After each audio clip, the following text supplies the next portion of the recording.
byiza ariko cyane tumushimira ibintu byiza bigiye kubera tumushimira amazimano afatirwa hano ndetse mwami tumushimire ibiganiro byiza by'ababyeyi byose biri mu cyubahiro kandi we gusa kuko wowe ari ukuri icyubahiro guhera none iteka ryose mu izina rya Kristo Yesu senze nizeye amina. Sabe the band yongera hobera umugeni we umugore wawe umubiri uti welcome home sweetheart tumwongera amashi ruva yes maze bafate icyicaro ubundi inganzo ngari nta zindi nshingano ufite umugoroba w'ikaze umugeni ugeze mu ganiro turimo buri wese agubwe neza maze nababwira iki igitaramo cy'umugoroba gisanzwe inganzo nizere ko muri bugufi mwitegura DJ abashyira mu njyana nziza inganzo ziza mu ngamba. We want to pop the champagne and bread and roll in a special way. Nseberewe n'umukuru wa gute wena Pamela muteri nawe maze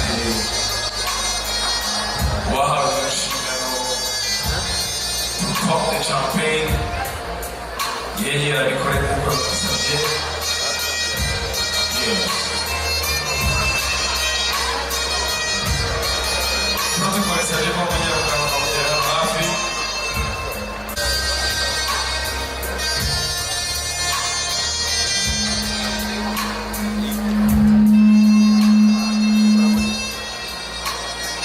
yes.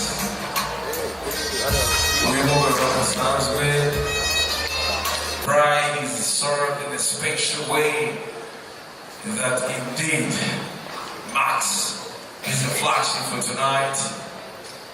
Ladies and gentlemen, as you can see, yes, the band is gonna pop up the champagne and make sure that, yes, this is a way the band is pouring champagne to his wife Pamela in a special way, ladies and gentlemen.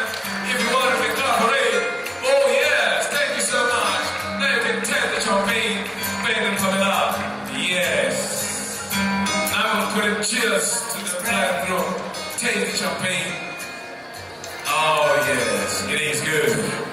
The presence of the family members, yes.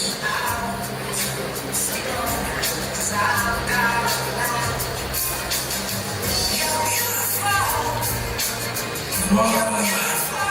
Then Pamela just toast also this man in metro. Then once again, toast to family members, all of us.